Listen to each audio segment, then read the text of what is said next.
team win? Yeah, Eagles lost. Okay, you one of them Smitty Eagle fans, huh?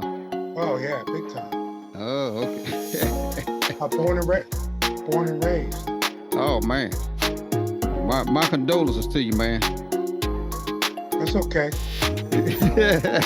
I don't get excited too much about that kind of stuff anymore. I hear you. I hear you.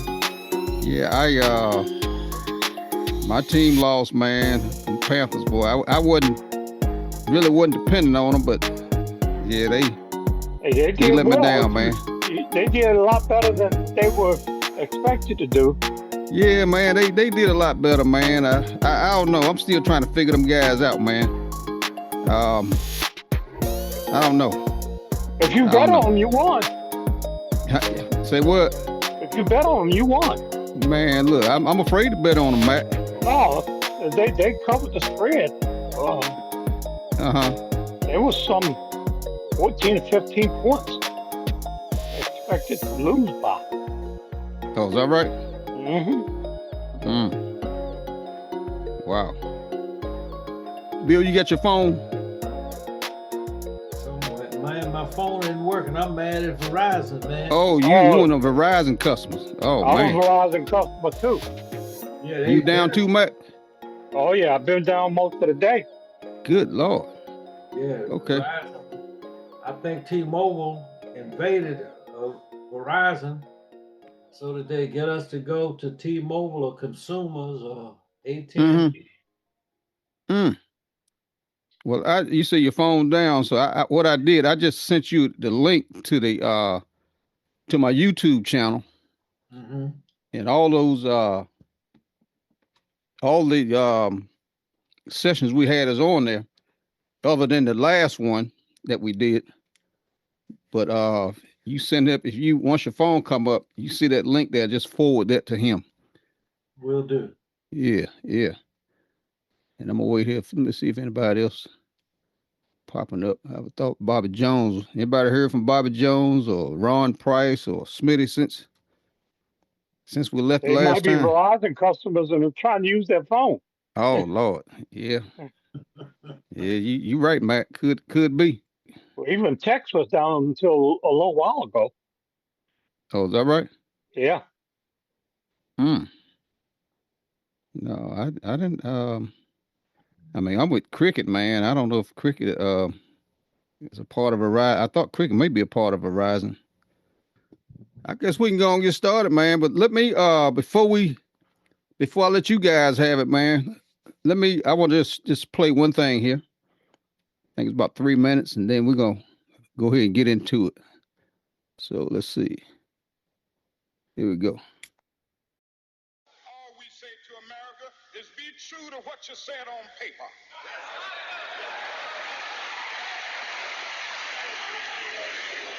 If I lived in China or even Russia or any totalitarian country, maybe I could understand some of these illegal injunctions. Maybe I could understand the denial of certain basic First Amendment privileges because they haven't committed themselves to that over there. But somewhere I read of the freedom of assembly. Somewhere I read of the freedom of speech. Somewhere I read of the freedom of press. Somewhere I read that the greatness of America is the right to protest far right.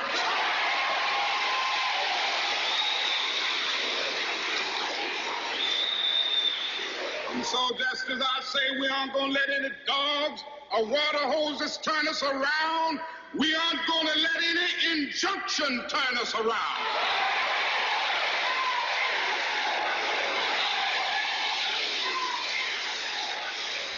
Well, I don't know what will happen now. We've got some difficult days ahead. But it really doesn't matter with me now because I've been to the mountaintop. I don't mind. Like anybody, I would like to live a long life. Longevity has its place. But I'm not concerned about that now. I just want to do God's will. And he's allowed me to go up to the mountain. And I've looked over and I've seen the promised land. I may not get there with you, but I want you to know tonight that we as a people will get to the promised land.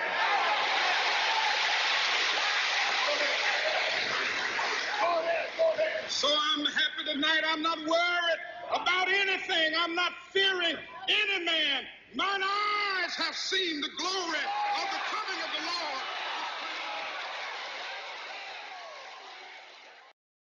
In less than 24 hours after that, he became an ancestor. Tomorrow would be his birthday. He would have been 97 years old.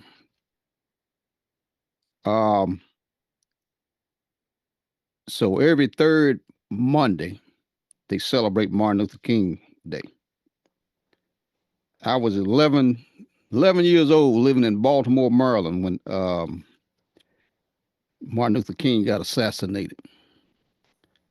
And my sister come running in the house. And she was screaming and hollering. I didn't know who the hell Martin Luther King was. But I remember that during that time, the neighborhood that we lived in, and I guess all over the city and probably everywhere else, we had to put like Soul Brother or something like that on the outside of the house on the window to keep them from burning your damn house down.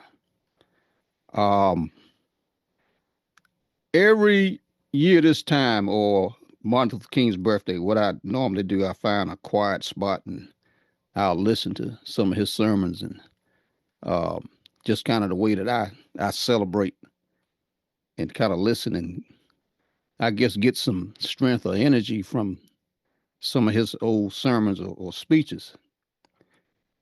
But Bobby's trying to get in, and I don't see him trying to get in. Want me to let him in? But I was going to ask him again, and I'm going to ask you guys, is it time for us to come out with all what's going on in the world right now? Anybody want to respond? Well, I guess like any idiot, I thought we were beyond this nonsense that was going on.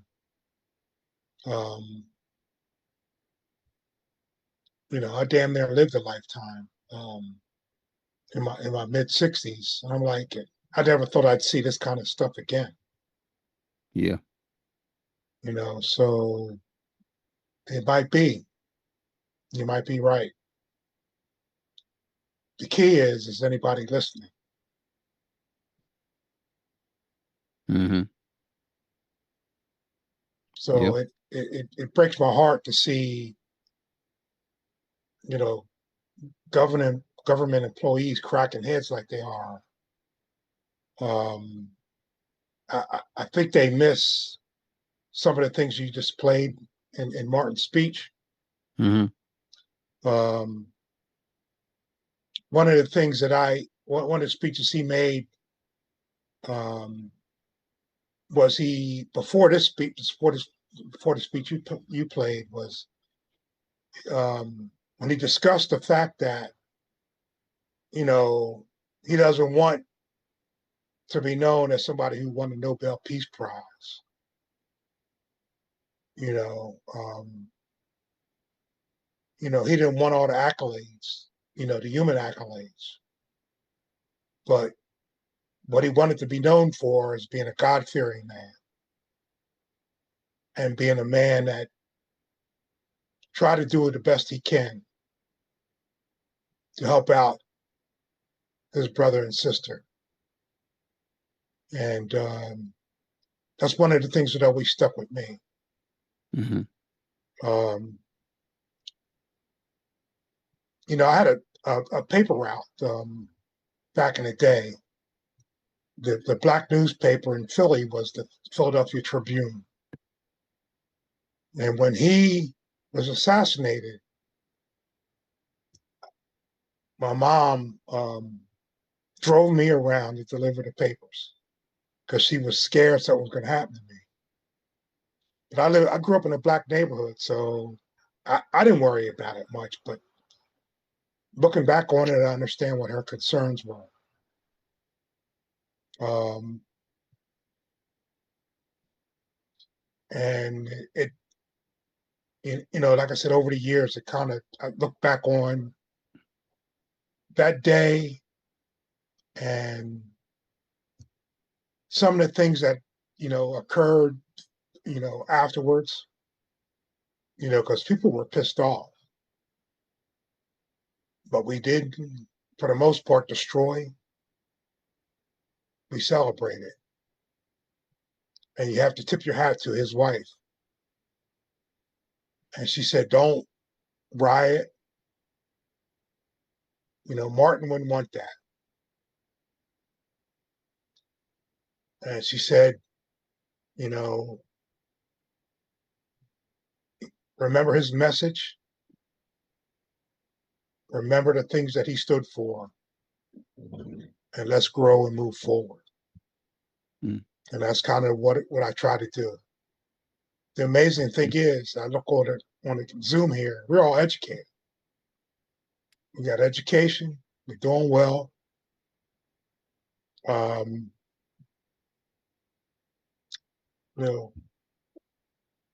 don't complain much. My kids are doing well. My youngest daughter, she just closed on a condo with a black realtor, Carlton Brown, locally. And what more could I ask for? What more could I ask for? I'm not, flying around on private jets or anything like that, but they're doing okay. I'm doing okay. And Lord knows we got more food in the refrigerator than we could eat. Mm-hmm. And that's what me is important. I was like, I'm like, man, I could never ask for as much of grace and glory that I'm getting now, and being here with you guys is really special. And I told, my wife every day, I said, it's huge to be able to just be around brothers alike, of like mind, and that are doing well, and have a community that we moved into years ago now. Because I've been in Dover for going on 20 years. That we can settle down in an area where we can relax and not worry about the nonsense that goes on in some of the big cities. And you can kind of look at some of the things that's going on across the country with this administration. And while I'm not in favor of, but one of the big things I can look back on is that we don't have to really worry about that right now. We can live our lives. And if it comes here, we just have to deal with it. Yeah. So I embrace that. I really do. Yeah. Bobby Jones. Probably gonna be like that. At the Sixers game. Okay. Well, look, don't you do your thing, man. You may be in that stadium. We may have some communication issues, huh? Yeah, I wanted to let y'all know, man. I just wanted to say Happy New Year to you, brothers.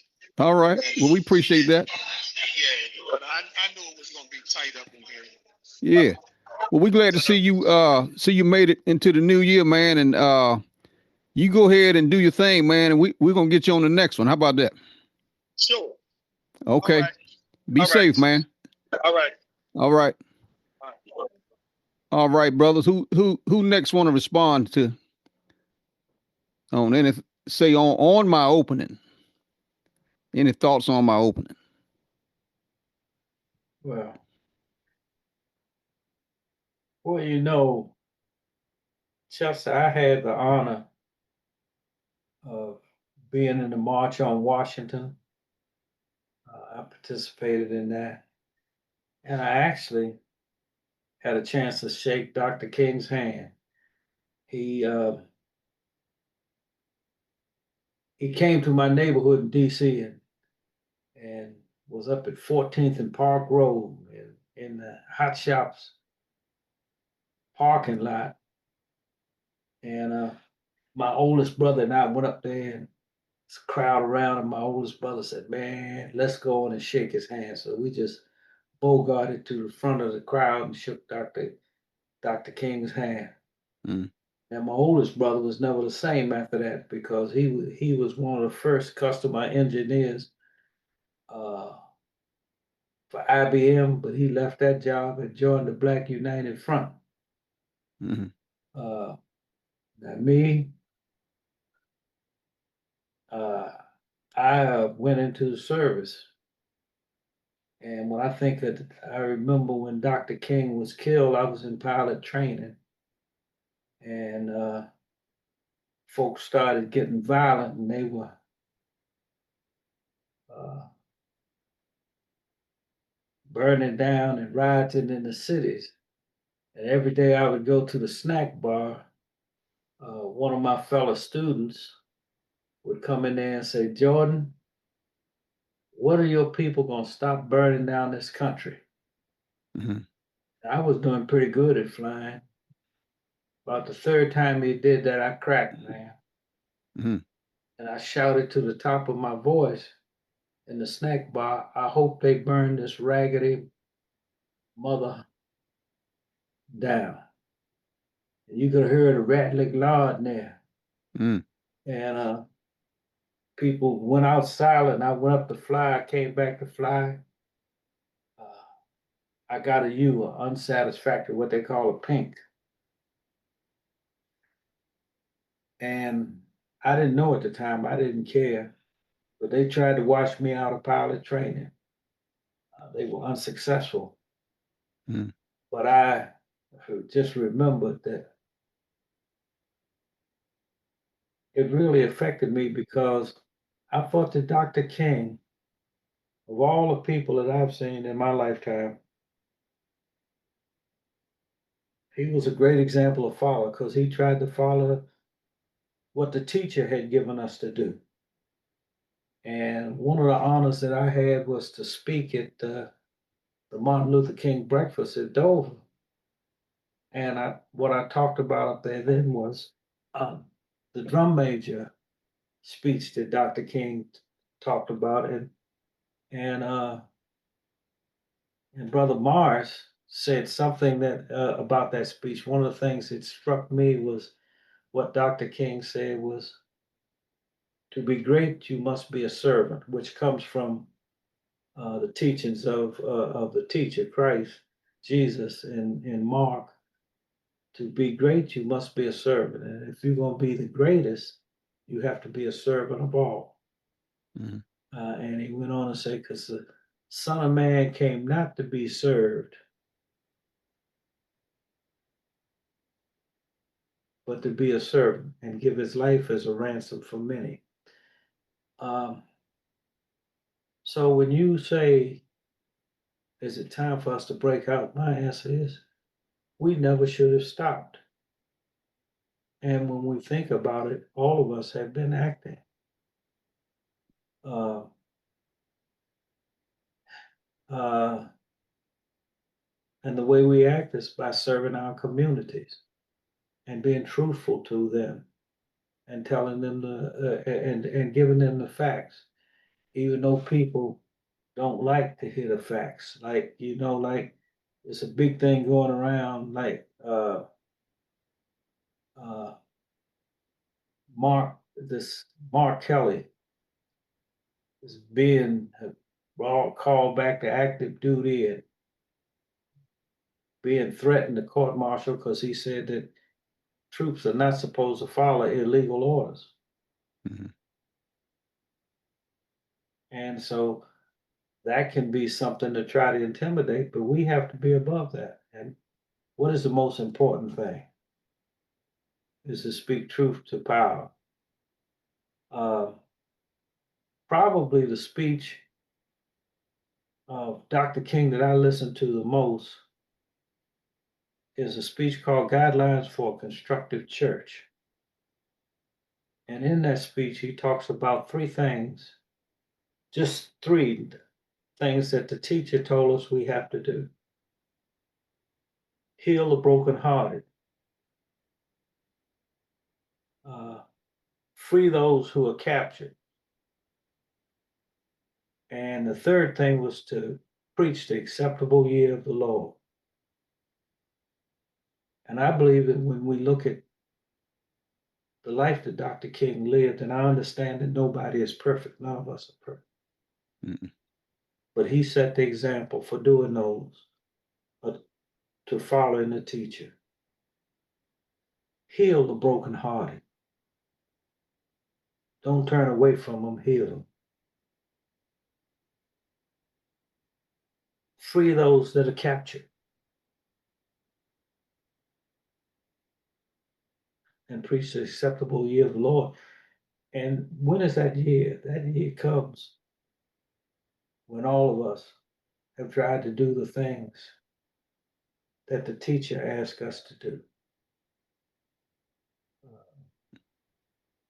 Love God, love our neighbor as ourselves, and remember to whatever we do to the least, we've done to him. Mm. So those are the things that I think about when I think about Dr. King. If there was a person who I saw in life that I would like to be like, it would be Dr. King. You know, Dr. King, when he passed away, when he was assassinated, he didn't have no money. Harry Belafonte had to pay for his funeral and stuff. Mm. And he could have gone and preached at Ebenezer, or whatever church he was at, and made tons of money. But he chose to do the work that he did, to be locked up, to be willing to give his life. And I often think about that in myself. I said, shit, man, I went to Vietnam saying I'm gonna give my life for a country that cared very little about me. Mm. So I got to be willing to give my life for my people, my community, who I care everything about, my family. And Dr. King talks about that sometimes we will have to give our lives. Mm-hmm. So Yeah. that's why, man, it's very important to me. You know, I'll be up in Dover with Morris and Price on Monday. Mm-hmm. They'll say, only time we see this Negro is on this day. Mm.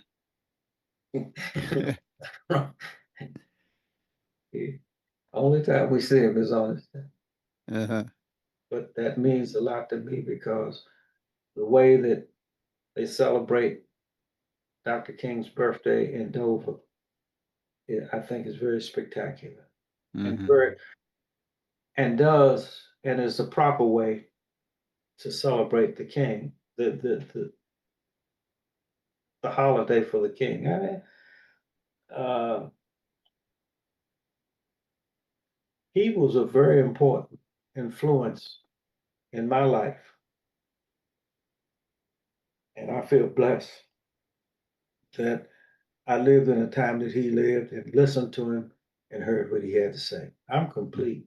Mm-hmm. I had planned on I think I told you and Bobby both that I plan on making that trip this year, but with my wife situation, I won't be able to make it this trip. So we see what happens the next time. But Ron, Mac, any response on the opening or Anything else you wanna on Well, your mind right now? no, it was 1968. I was Yeah. in Clark Air Base, Philippines. So, you know, and I was a young man then. So, you know, but I like his writings. I like the letter from Beverly Hills City Jail. You know, you know, I often think about how blessed I am. Okay. Uh, and now, even if I was to, let's say, hit the lottery or something, I don't think I would change my lifestyle too much. Uh, sure, I would probably a little bigger house. I live in a 1,200 square foot condo now. Uh, Mm-hmm. but I wouldn't be in no 40,000 square foot house. Uh, but you know, and I also think about not the things I don't have, but the things I do have. And like the brother there said, I got more food in my refrigerator than I could eat.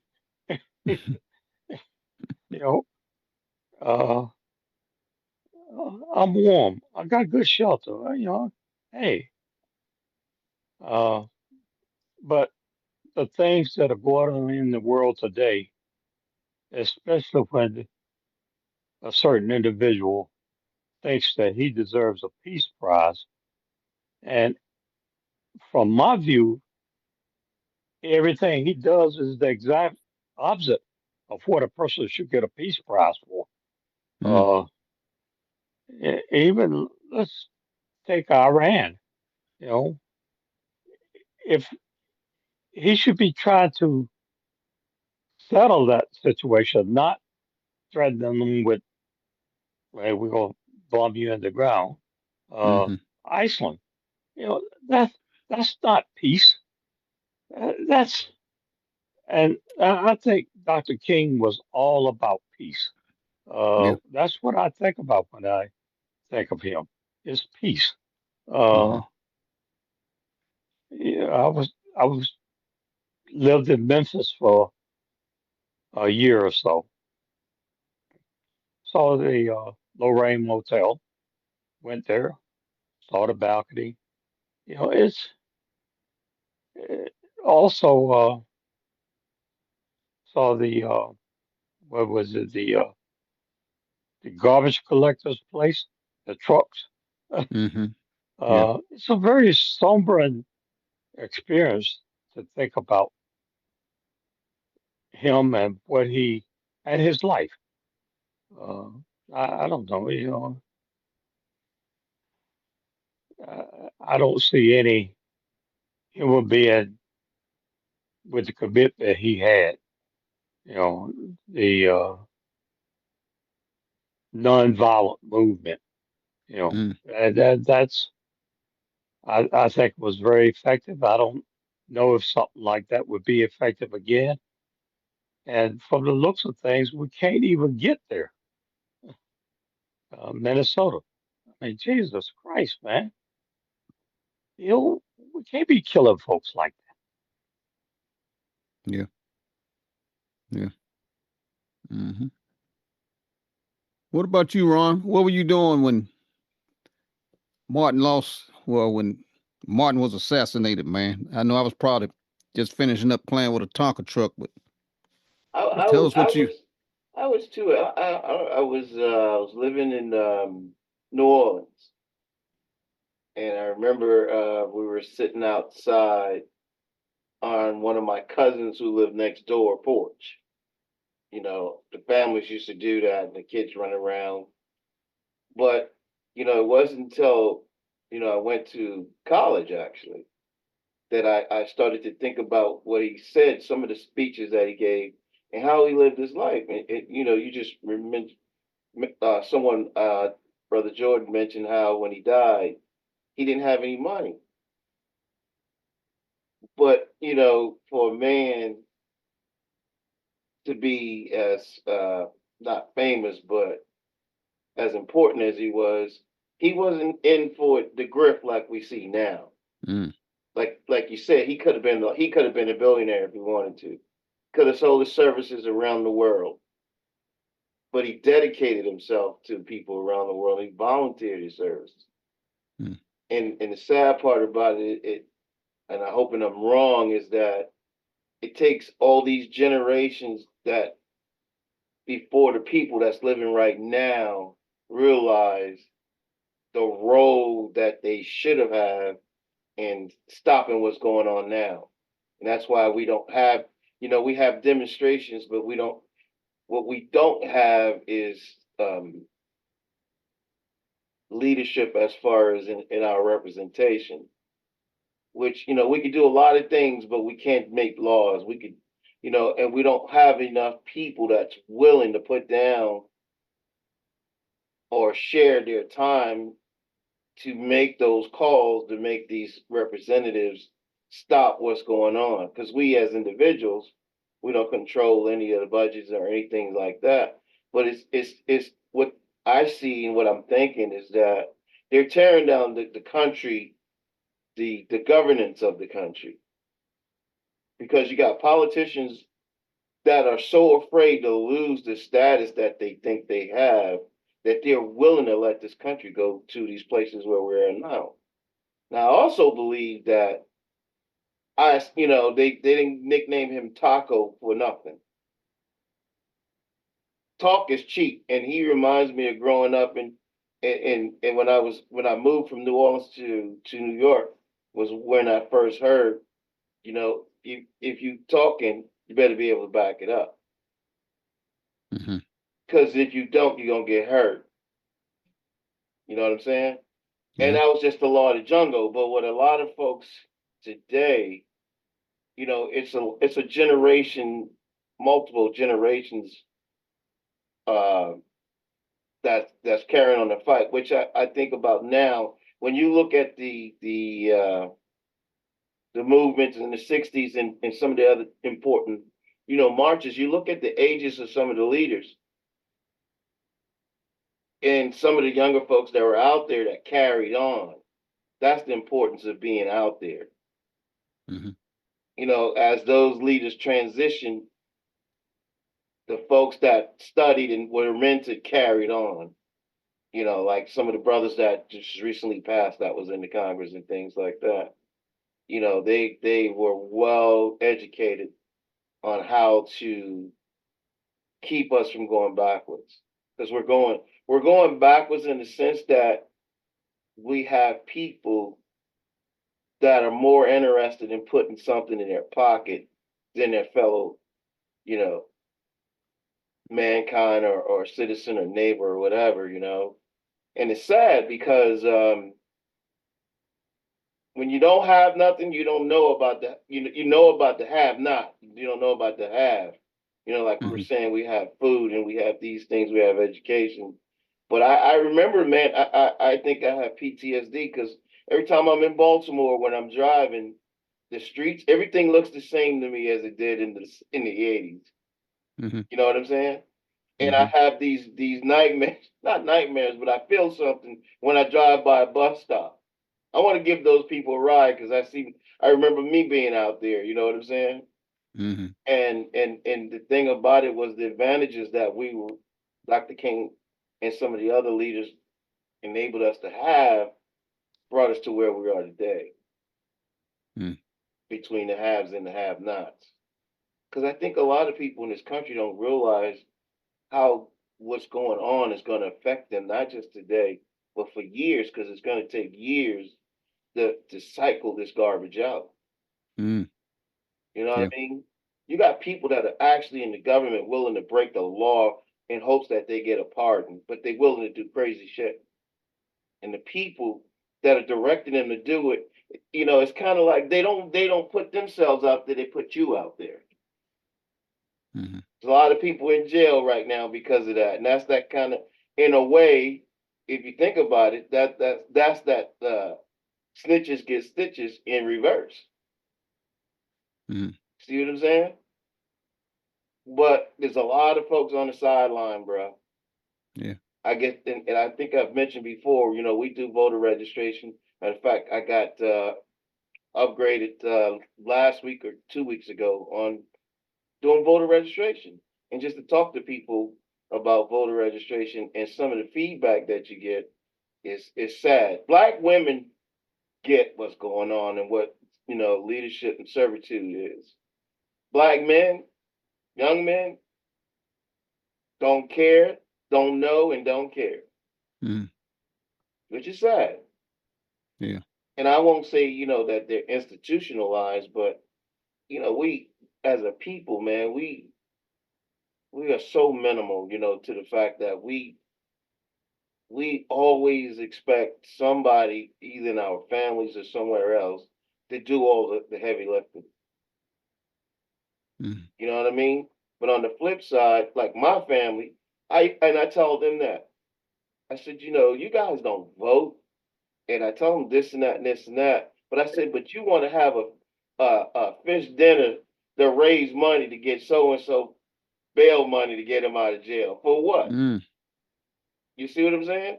Right. You will put your effort into something like that, but you can't go vote. Mm. Because Yeah. it's not about what a lot of folks, young folks, and people in general, not just the young folks, they don't understand the vote is about all of us, whether you vote or not. We all gonna Mm. be affected one way or another. Yeah. Yeah. And to live a good life and to live a safety, live in safety and peace and all these other things, when you think about some of the stuff that's going on, as far as we're gonna take Greenland, then we're gonna take Cuba, they fail to realize these guys are like sitting around watching movies because this is not real to them. What the decisions that are being made now are fantasies. Saw it in the movie. Mm. That's like you see a lot of guys that's ICE or whatever they are, border, right? I don't know about you guys, but the one thing I always notice is how they got their hands in their bulletproof vests, right? That Mm-hmm. shit comes from the movies. Because cop don't stand around with his hand in his vest unless there's nothing going on. Mm-hmm. When have you seen a cop with a cell phone in one hand and a pistol in another hand? You shooting somebody because they drove away, and these people talking about it's justified. And when I hear you shouldn't run from the police, that brings me back to Dr. King. I'm not running from the police. I'm leaving. Mm. Just because the police is there don't mean I got to be obedient. That's the one thing I think in this country that people have been led to believe is they have to be obedient to law enforcement. Law enforcement, but they don't understand the origin of law enforcement. Mm-hmm. Yeah. So what you're basically doing is you're perpetuating the myth. That's all law enforcement is. Do you know why I pulled you over? Is that condescending or what? Hmm. Yeah. You know what I Mm. mean? Oh yeah. Yeah. But they want to get a rise out of you. They don't understand that how your feelings are about that statement. All they know is you're smart ass. Mm-hmm. But they don't see it, and some of them do see it as talking down to you. Mm-hmm. I can't tell you how many jobs after I got out of the military I lost because I had just came to the conclusion that I was never going to allow anybody to talk to me the way some of the folks that I met along in the military did. So when I would take a job, I was like, I always tell the story. I was the town purchasing manager for this town in Delaware, Middletown, for 30 days, bro. They walked me out the building. Mm. And Katz was telling me, you know why? I said, nah, they said you was too smart for them guys. I said, Mm. how the hell was I too smart? We're going to Lowe's. Now the town has, it's just like your neighborhood, $1 million homes, all these expensive homes, right? But they had clowns running it. Mm-hmm. We literally would go to Lowe's or Reynolds or whatever every day to get supplies, right? But we were doing purchase orders on the yellow legal pad, like today's date 0001. How ghetto is that? Mm-hmm. how are we serving the public or the community for the county? But the people that live in these towns and these counties, they don't know that. But to see it from the inside, I was like, holy smoke. And these are some of the things that, Dr. King was talking about. And I think the best thing that we could do is to remember and then, be proactive and do when you have the opportunity to stand up or to participate, then do it.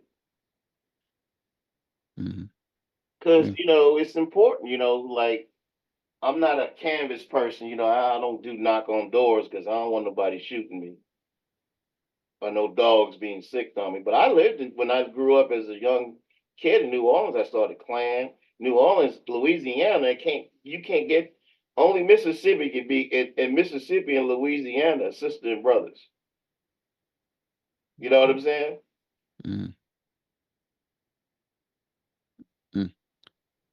Ron dropped out. Let me to Ron come back. Let me ask you guys a question, or let me run something by you. But all of this, I call it shit that these ICE guys are doing. This ICE crew. The way I move around in space, Ron, you dropped out, so I kind of picked up. Oh, okay, I'm back. Yeah, you just came back. But look, the way I move around in space and with these ICE fools out here, when I'm riding in my car, I got 15 in the clip and 1 in the hole. When I'm walking, I got 10 in the clip and 1 in the hole. Now, down here in North Carolina, if I'm riding and I pull up, let's say it's late evening, I pull up to a stoplight and some knuckleheads running up to my car, pulling on my door. Tell me, what the hell am I supposed to do? Drive off, run over them. Tell me, give me some advice, fellas. Anybody? Repeat the situation again. Huh? What you say, Colonel? I'm hitting. If you come up to my car and grab on it, I'm hitting the accelerator. Right. And I advise my children to do that. About keep your doors locked. Somebody pull on it. Hit the accelerator. Drag them down the street. Run over them. That's what I'm saying. But if I'm blocked in, I mean, what am I supposed to do? Say they block me in. I mean, am I supposed to just give up and let them drag me out? I don't know who the hell they are. Especially if they got a mask on. Right. And do I come out shoot? Oh, if I got some heat. Oh, I keep heat. That's what I'm saying. I'm always packing, man. This is like American Express. I don't leave home without it, dog. I'm serious about this shit. I'm 100%. I'm being 100 with you right now. If I leave home and get down to the end of the street and don't have it, I'm turning around to go get it. Well, they're in trouble. They're in trouble. I'm just saying. I mean, really, I'm being serious. I'm asking y'all this question. What the hell? Am I to just lay down and let them do what they do with all what you see on TV? No. And what you're saying is, I have a CCL. Me too. But normally I don't do it. But with what I see these people doing, I'm thinking like you thinking, Chester. I need to put some stuff in my automobile. Oh, I keep it. Self-protection, because these people, I mean, what they did to that lady, and what makes it so terrible is the dude that ended up shooting her, he came from the side holding the camera and came around in front of her. And then I see that shot through the window. Man. And the lady said, "I'm not mad at you." And and the next thing I know, she's dead. And when you look at that airbag where that blood is, Yeah. man, that ain't nothing but murder. I, I, Well, I sent a thing out and said that's murder in the first degree. That yeah. man planned to kill that woman. He was so. If you watch the film again, he was so close that he was wiping. He was wiping his face. I think he had blood splatter on his damn face. That's how close. Well, they say he was point blank, Uh, but you know, that's But the I, predicate that they use for something like that is he feared for his life. If you and I were to do something like that, we're not law enforcement, so we don't have absolute immunity. So we gotta go to court and we gotta perhaps go to jail. And yeah. and the that's what we can't allow our society to turn into is the wild wild west, because what you're saying is, to me it seems like, and I don't have any weapons, but it's the law of the jungle. So it's kind of like I'm gonna have to let you throw the first punch, then I'm coming out swinging. Hmm. So Yeah. if they were attacking you in your vehicle, then that's the predicate for you to defend your safety. Hmm. See what I'm saying? Yeah. If you would have just so the problem that I see, the way I see it, you just can't take your gun out and show them. Mm-mm. When you take it out, you got to be No. using it. Well, look. Let Ron. The way I, like I said, in the way I move, and I tell, I got a 15-year-old, and I told him I'm gonna have to start teaching him how to use a weapon. I mean, just so he know. But and I tell him, you know, I'm always packing. I mean, I'm always packing, man. And like I said, I don't pull it out. I'm not gonna pull it out to threaten you. If I pull it out my damn pocket, it's done got to the point where I'm aiming on pulling that damn trigger. Okay. Couple of years ago, I live in Fayetteville, North Carolina. They call it Fayette Nom. Okay. Couple of years ago, and it's more often than this. Not too far down the road on a major intersection, motorcycle rider had a little incident with a guy and his son in a pickup truck. Something he cut him off or something like that. This guy got out the truck, man, just shot this brother down just like he was a damn dog. I mean, and it's almost daily in the area that I live in. And like I said, that's just why I pack, man, because you never know what's gonna happen around here. And like I said, I don't pack it just to be Clint Eastwood or the show. I mean, my pocket carry, you can't even see it. It's so small. But the one I ride with, like I said, it's got an extended clip on it, 40 cal, and like I said, hey, look, if I pull it out, I'm shooting. I'm telling you right now. I be at the gas station sometime pumping gas, and these little panhandlers, they want to come over. Hey, brother man. I say, hey, man, hold up right there. I don't have nothing for you. Please don't come no closer, because I don't know what your intentions are. I can't help you. Please don't come no closer, because I'm jumping. I tell them straight, I'm jumping, man. Don't come over here. I got PTSD. Don't come over here. I'll light your ass up. I mean it.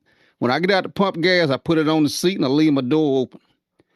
Gas station right up the road, a mile from me. Again, guy out there pumping gas, man. Two knuckleheads come from around the back of the store and robbed him. I mean, he could have lost his life, but he didn't. But they robbed him. He had nothing on him. But I just don't take that chance. But what do you think, Mr. Morris? Give me some advice, man. Should I leave it home or what? So I got to say,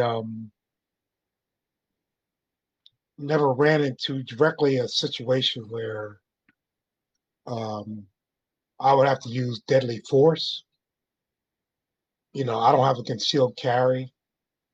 Um, and I try to stay away from places where uh, that might be a good thing to have. Mm-hmm. Um, I, I have a fraternity brother. We talked, and I'm like, every time I go up to Philly to see my sister, I'm like, oh boy, So it's a whole plan in my head, like, but you know, and I don't even carry up there. But my fear is that I might have made a mistake by going up there and leaving stuff at home. Mm. Um, but so far so good. I don't know how I would react if I had to, you know, actually intentionally hurt somebody or kill somebody. Mm-hmm. So, and I don't want to know about that feeling, honestly, Right. I understand. um, because anything they want, I can replace. Mm-hmm. You know what I mean? Except for my life. Exactly. I can really see. You can't replace your life. Yeah, and Mm-hmm. if that's the way I go out, you know, I would rather not that happen, but Mm-hmm. you know, that's the way it is. Yeah. So, but yeah, I feel what you guys are saying. Um, and Ron knows I was stationed in New Orleans. It was the Wild West, man. I jumped in the car with a dude and my neighbor. We was going to get some crab and some shrimp. You know, that's like, you know, ground beef and chicken down there. You know, Mm-hmm. up here. You know, Mm-hmm. he has his little um his gun in the little cubby hole there. I'm like, dude, do we need that? He says, you You never know. never know, man. You never know. I wasn't used to that. I'm like, whoa. I like so he said it was 357. I'm like, whoa. Mm. He said, do we need this? He said, this is where I go. This is where Yeah. I ride. Yeah. I respected that, but I told my wife, I'm like, Jesus. I said, I don't think I like that too much, man. You know? Mm-hmm. But that's the way it was back in the, Yeah. you know, when I went down there. Everybody was packing, Mm-hmm. and it was, you know, it was never a second thought, Yeah. you know. Yeah. So I don't know. Yeah. I'd rather, you know, and it might be dumb, but I'd rather think about like, do I want to shoot this guy? Mm-hmm. But I know I sometimes you don't have that option. yeah, I hear what you're saying, man. I understand.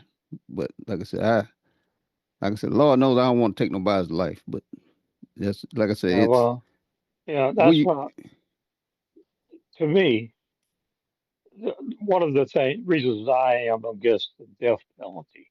Okay, because the sanctity of life is is real. Okay.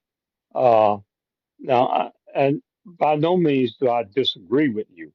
Okay, but for me personally, you know, I don't think I could live with myself if I took someone's life. I don't. That's me personally. Okay, I I understand understand. that doesn't mean anything about. I believe in the Second Amendment. You should be able to have a weapon. Okay, uh, I I don't disagree with that. But for me personally, well, just to give you an idea, we don't lock our doors when we're home. Okay, uh, and most people that come to my house never knock on the door. Okay, Mm-hmm. it's it's just the way I live. Now, granted, I don't live where you live. Mm-hmm. Okay, so Mm-hmm. yeah, and I don't live in Philly. So yeah, I think it's an environmental thing too. So Mm-hmm. if I was in an environment where I thought that made me safer, I probably would do it too. But I don't own a weapon now because Mm-hmm. you know I don't have the need for one I it, that I could justify to myself. Mm-hmm. Okay, but Yeah. again, it's a personal choice. Uh, now I've been to the class, so I can get a CCL. Mm-hmm. Uh, but I just I don't know. You know. Look, I don't know if you guys saw it on the news today with these ICE agents, man. They just busted Yep. damn door in, right? Look, I mean, just come and just kick the fucking door in, man. You just sitting in there having a cup of coffee, and all at once your damn door just Well, I wonder, bust do up. they have a warrant? No, didn't have a warrant. Look. My next door neighbor, again, a few years ago, my camera caught it when it happened. Truck come through. It's one way in my neighborhood and one way out. We don't have a association and all of that. Pretty nice neighborhood, I think. Been here 30 years. Not that many people, not homes in here, but truck came into the neighborhood, circled around twice, pulled up, stopped at my next door neighbor's house. The guy got out the truck, just run up there and kicked the fucking door in and went in there and they got what they wanted and hauled ass. I mean, he didn't have I got a storm door in the front of my house. I mean, that's one barrier that at least they got to work their way through to get to the main door. He just had his main door. But I'm just saying, if I'm sitting in my house and somebody just kicked my damn door in like that, I mean, what? Come on, yeah, come on in, guys. Take what you want. Just don't hurt me. I don't know, man. I mean, I don't want to kill nobody either, Mac. But I mean, if you, like I said, if I'm driving down the road minding my own business and you pull up beside me, and because maybe I cut you off and I didn't mean to cut you off, and now you running up on me, you're running beside me, you cussing, you fussing, and all at once you raise your gun up and you trying to come on, man. I mean, I understand what you're saying, Mike, but Yeah. Well, trust me, like I said, it's an in the environmental thing. community that I You live know, in, yeah. pay it now, man. Yeah, it's your environment. Bill laughing, but it's Okay. pay it now. Hmm? Huh? No, no, when you said Fayetteville, North Carolina, Yeah. I could understand you. And I appreciate uh, Brother Morris and Mac's comments, and I tend to side with them. If somebody breaks in my house, as long as you don't hurt Agnes or me, you can take everything out of here. And I'd end up laughing Mm-hmm. because I'm insured, it has to be replaced. So I don't have nothing in here worth killing somebody over, but I'm Mm-hmm. not, I'm not going to let you hurt my wife or me, or if my grandchildren were here, or Yeah. I wouldn't let you hurt them. Mm-hmm. Uh, uh, I I got buddies who have been here and seen it. They tease me and say you could have an arsenal here. The thing about firearms is that if you don't regularly use them, you lose proficiency in them That's right. and you become dangerous. So you have to go to the range to use them. Mm-hmm. And the other thing I found out was that uh, when I used to carry a piece with me, I was quick to the draw, man. I was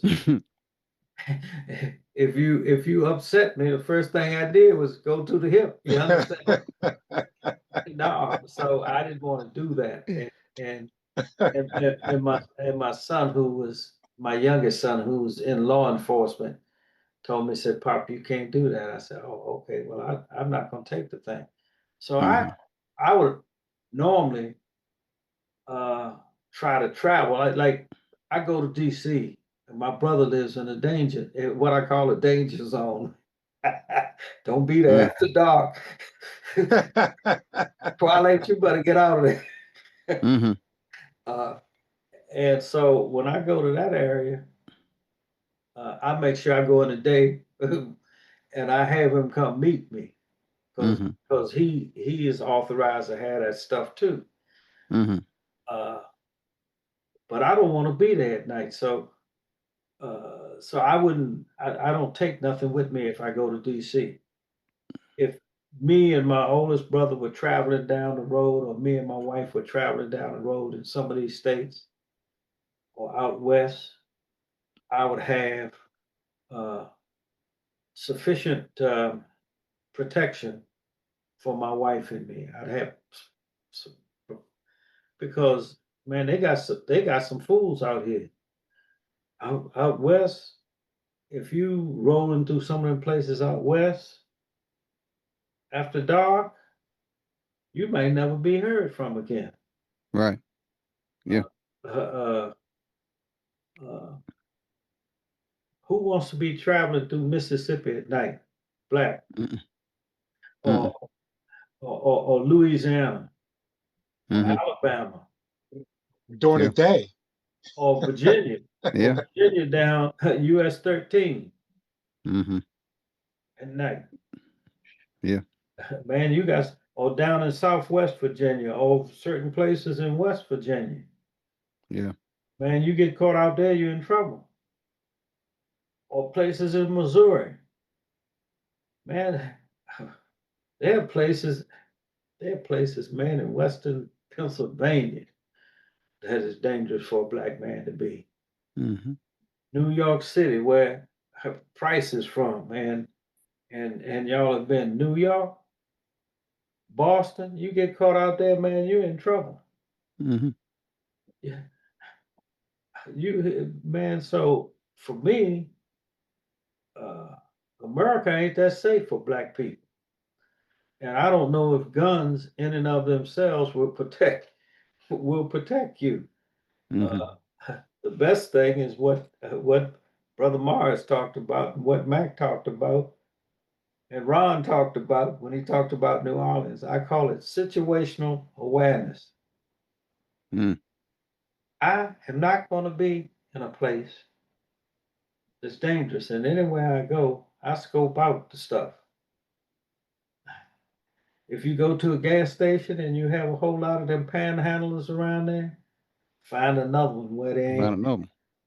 Mm-hmm. So, so there are several ways you can avoid that, but I also recognize there's certain times that you do need that protection, and Mm. there's certain times that if you have to travel to certain places, like say you have a relative that lives in a rural part of one of these southern states, and you have to travel there quickly to help them, and your travel has you on the road at night.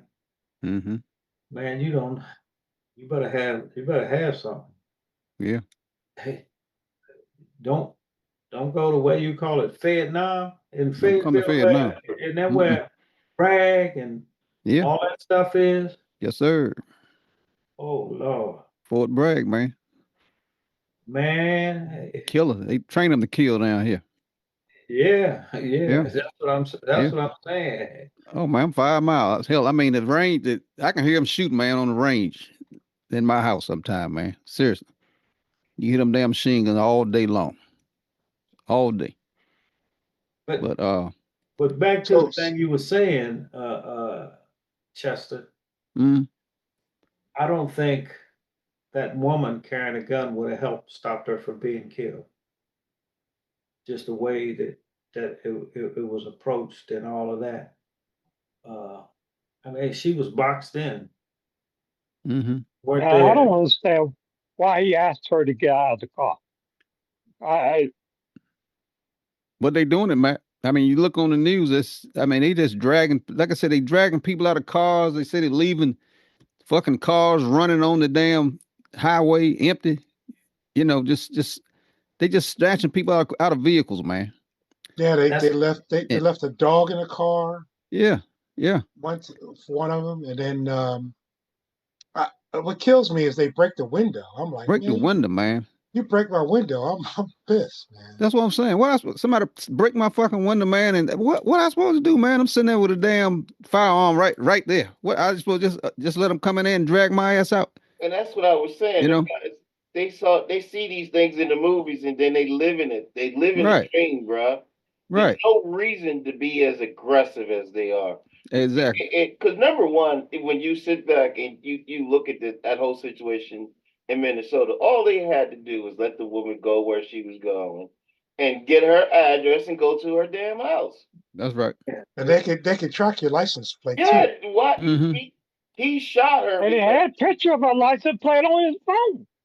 he Yeah, shot her because he Exactly. knew he could get away with it because he felt like these folks in D.C. that's running the country right now was gonna give him a pardon. Look, they done already gave this fool $250,000 for his defense.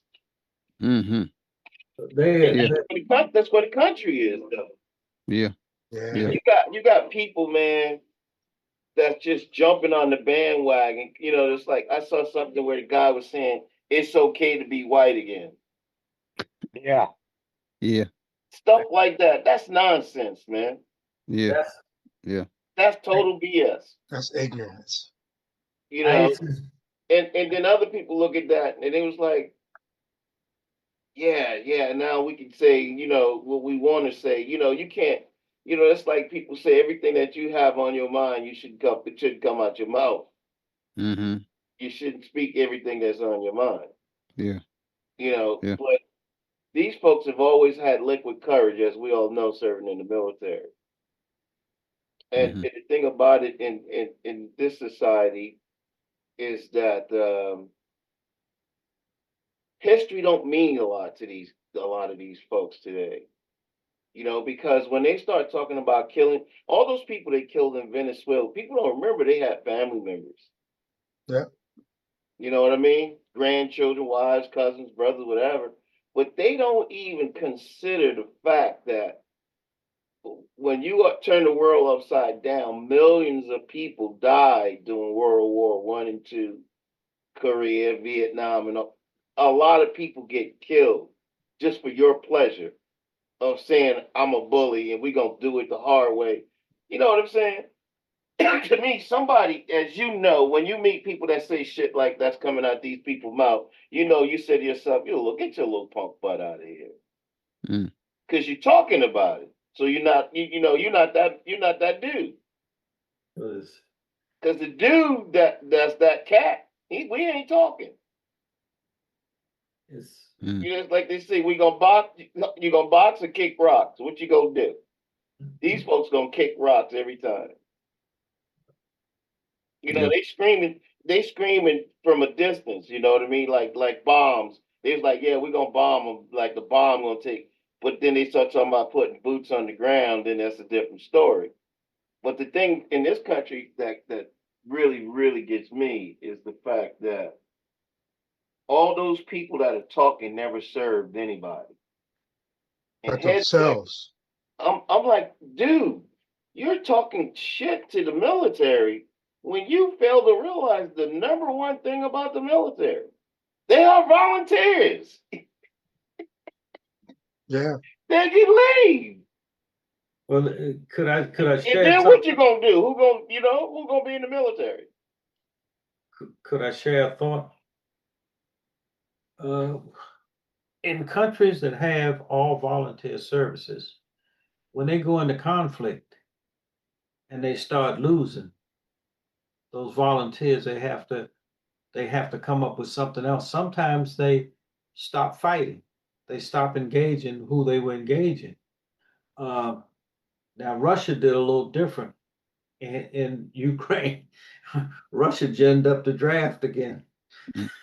and they had got some old farts out there that were drafted back into the Russian army. But a volunteer force, I know down in South Africa, uh, they had volunteer force and was helping to suppress the uh, the fight against Portugal in Angola. But when the Cubans came in and started waxing some of them the South Africans quit helping the Portuguese. Mm. Cause and I had a guy who had been the attaché to South Africa tell me that. And then he brought a South African Air Force man who said essentially the same thing, that uh, they were fine to help the Angolans till the Cubans started waxing them. They quit. They didn't help. They didn't help the Portuguese anymore. Mm. That was during the situation in Angola. So you have to look at what happens when you have volunteer armies. The other thing you have to look at is what happened when people object. Remember what happened in the Philippines when Marcos was and putting martial law, and finally the people just stood in front of the tanks, and the tank drivers wasn't going to run over their cousin with a tank, Mm-hmm. and it caused the fall of Marcos. So one of the things that we always need to be aware of is that we still have the power to change people, no matter what he does. And I call ICE Gestapo. This is Gestapo tactics. One of the things that we should do is say, you cannot be a law enforcement person and have a mask on your face. Mm-hmm. Right. I want to identify you by your badge number. What is your badge number? Yeah. And when you start doing that, you start being, police start being careful. But when they can do mask and knock the windows out your car, drag you in the street, and then after they have subdued you and handcuffed you, ask you for some papers. Are you, and it's even got worse, man, because you know what they saying? Are you natural born or naturalized? Hmm. What difference does it make? You're a U.S. citizen. Right. Mm. Right. And see, somebody had, go ahead, Bobby. I just want to know, can y'all hear me now? Yeah. Loud and clear, brother. All right, I just want to make sure we back in the car now headed home, but I couldn't turn it off, and I can't say what I want to say right now. But y'all was talking about Martin Luther King and the preachers not stepping up. That's why I don't like that big waterhead ass motherfucker T.D. Jakes. I'm sorry for saying that, Chester, but I don't like Hey, his yeah, ass. apologize to me. Cause Apologize. cause I know you gotta delete some stuff. But I ain't leave nothing. Shit, you but come out your mouth. he's one of the ones that ain't worth a damn or never be worth a damn. Because he don't care about nothing but like y'all talking about his pockets. That's all he cared about. When that bitch fell on the stage, he should have fell off the motherfucker. Mm. That's the way I see it. Mm. Him and all the rest of them. Creflo Dollar, all of them. Ain't none of them saying nothing about nothing but your man down there, Brother Barber. He the only one that say anything. Mm. And he the only mouthpiece we got that's coming out of the pulpit right now. No, let me take that back. We got my other man, the little skinny dude that's always talk about it in his church. I can't think his name right now. You got Well, Farrakhan ain't never changed. He's been doing it the whole time. My man said I got Farrakhan. But yeah. So, okay, one more thing, and then I'm gonna go on mute. So y'all was talking about what you was doing during the King thing. Well, I got a ring around my neck right now, right? Because I was with my babysitter, and when they started shooting down in Wilmington, North Carolina, right? I was at the door, at the front door in the projects, me and her son, and she snatched me by my collar, and I still got the mark on my neck. Damn. But up until the time she passed away, she was like 90, 96 when she died. I used to tell her that every time I went to Wilmington, I go see her and I tell her I still got that mark on my neck from when you snatched me away from that door, right? Mm-hmm. And she made us get in the back. Mm-mm. But yeah, I had to get that. But the one thing I really wanted to get off was that T.D. Jakes thing. I can't stand that big waterhead motherfucker. I don't give a damn. I don't like him. I never did, but it's even worse now because all of them scared to say anything because that money's not taxed, and they scared Taco, as Ron said, Taco gonna tax that money. That's what they scared of. That's why they won't speak up. And the ones that's riding with him, they ride with him for the same reason. Mm-hmm. They don't want him to go after that money and taxes. Mm. All right, I'm good. Let me Y'all good. Keep on going. Let me ask you a question, Bobby, while you riding, if you can answer this question. Because you didn't hear the other part. But you ride, look, you riding right now. Huh?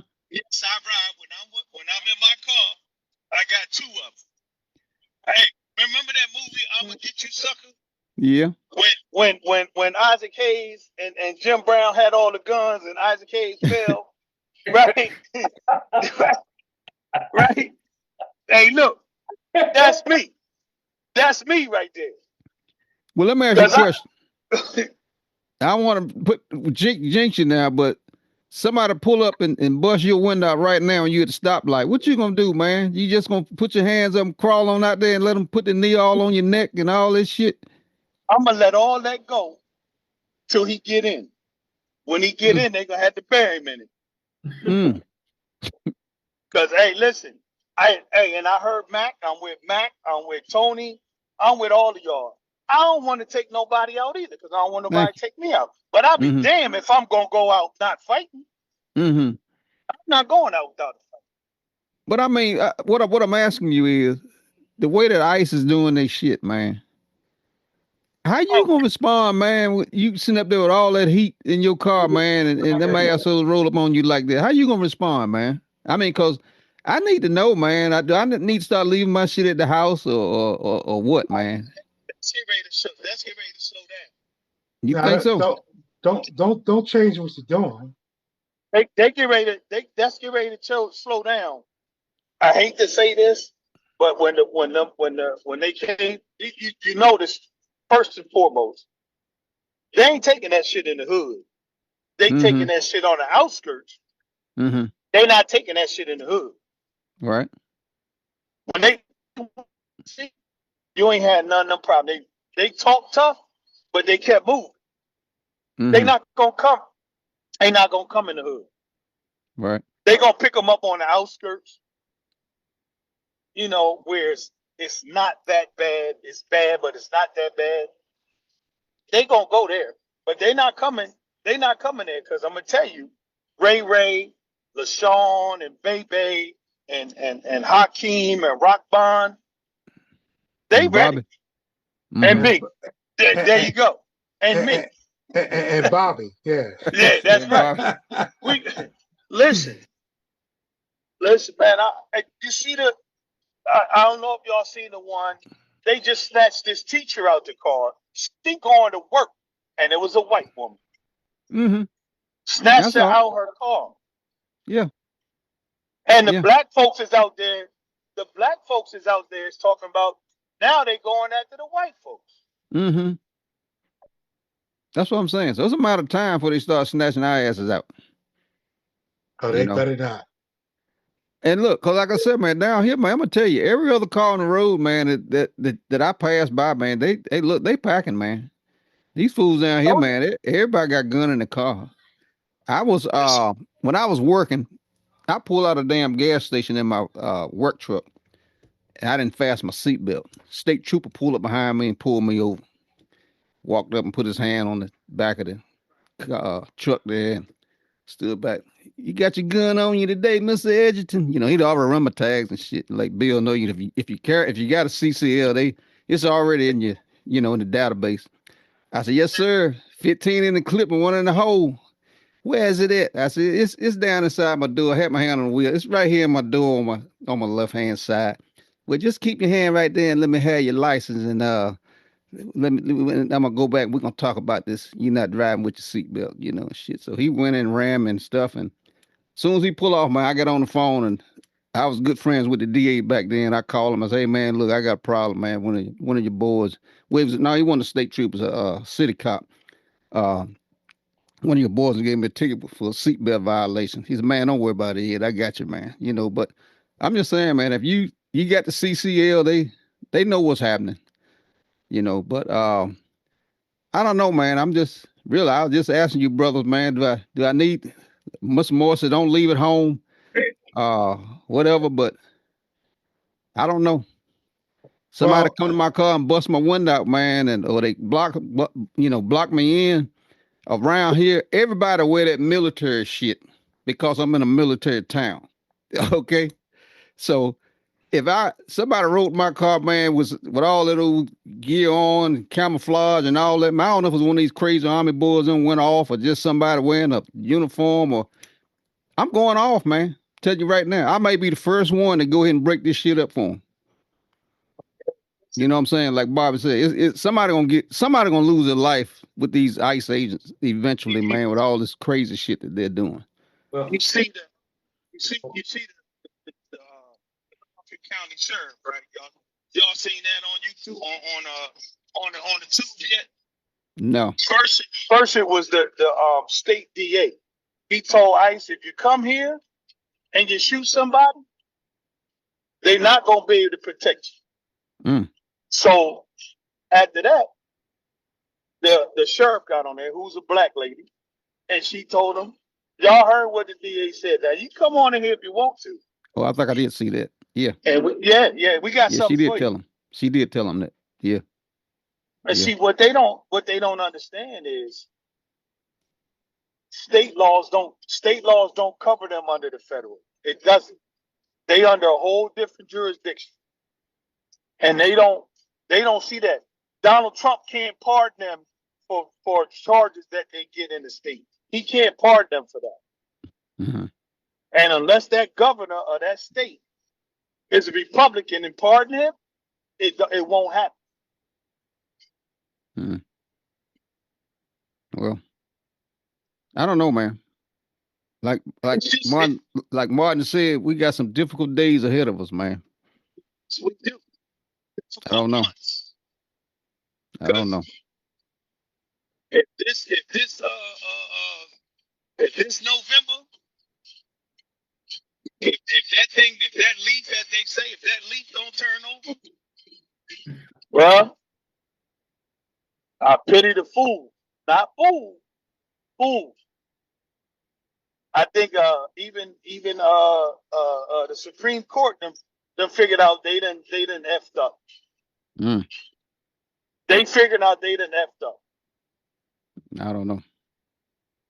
I don't know, man. Like well, you guys see it. He trying to start a war, man.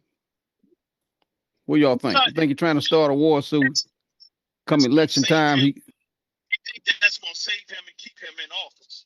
That's right. What that's all about. Mm-hmm. Yeah. What y'all think? I think he's trying to keep the attention off of himself. Yeah, but I mean, he really wants a war, I think. Oh yeah.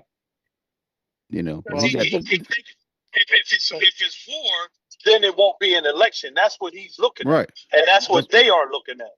Mm-hmm. Yeah. And that's not true either. No, it's not. We are the dumbest people in the world. Yep. For allowing a draft dodger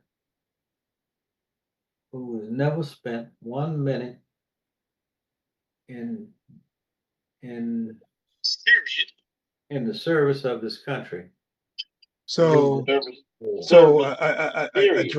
a draft dodger and a racist. Now you can finish. Yeah. And a to lead us into a war. But did he go to a military academy? He came there until he got a draft notice. Then they ran to the foot doctor to find out he had bone spurs. That's why I call him Corporal Bone Spurs. Corporal, huh? Yeah, not private. Corporal. He gained a corporal rank in the military academy. He didn't get that in the regular service. Oh, okay. A draft dodger. And you get that just by virtue of being there for 2 years. And then to have, oh man, this I think about King Donald I running the Gestapo. Mm-hmm. I like that. And he was declared himself president of Venezuela. Yeah. Iran better get their stuff together, or I'm coming through there too. Yeah, and we're gonna take Greenland for the Golden Dome. Now, ain't this great? I asked my wife upstairs. I said, "What about the 25th Amendment?" Because what he's saying is insane. They say under the 25th Amendment they can relieve him. Right. Maybe they leaving him in because who you would replace him with is worse. Bro, that thing is 2 cans short of a 6 pack, bro. Nah, You They grooming him to run for president now. you That think fool, J you think that JD fool will be said worse than Trump? he said the only limitations that he have is his imagination. Right. And he think he a pimp because he put gold on and everything. I said pimping ain't easy, baby. He got gold. He got gold in the hall. As soon as he opened up the door, it's gold. It reminded me of the brothers in the South that used to have the gold teeth in their mouth with their slip-ons. Mm-hmm. Yeah. Mm-hmm. Man, and to have you have Pete Hegseth, Secretary of Defense. Mm-hmm. Secretary of War. He's an embarrassment. Uh, uh, my wife, I had to tell her, why did they kill those two men two survivors on the ship? I said, first rule that you learn: dead men tell no tales. Mm-hmm. If you do something wrong, you get rid of the witnesses, right? Right. And that, I mean, isn't that the code for? Yeah. You're right. I think I told you all about my philosophy. I do a crime with you. You better be careful. Mm. so, Have mercy. Yeah. so did you hear earlier today? They talked about it. They had used a civilian aircraft. Oh Mm-hmm. yeah, Yep. yeah, and Guys do. that's illegal. I was taken aback. I was like, they disguised this plane as a civilian aircraft. I'm like, wow, Mm. that's crazy. You know, when I was stationed there at Howard, we took a shit. I think it was like a little Cessna or something, man, from the Atlantic. No, I'm sorry, we was on the Pacific side. Mhm. Panama is to the Atlantic side to Sandblast Islands, right? Mhm. So I'm wondering how long is it gonna be before they start shooting down them little planes, man? That people hop around those islands on, for carrying For fentanyl or whatever the drugs, hell they thinking. I'm surprised they haven't shot down some planes. for drugs. Yeah, yeah, Oh, I don't think they will, Chester, because the no, man didn't come out and told you why he went to Venezuela, which is what, if you remember what I said a long time ago, it was the oil. yeah, that's So true. he's bagged the drugs. Yeah. I'm after the oil. What they And say that oil ain't that ain't no good oil. You guys are telling me that's the good oil, the sweet oil. I understand that. That oil is hard to get out the ground, man. Them oil companies don't want to fuck with it. well, the reason, man, nobody wants to invest some money in an unstable country.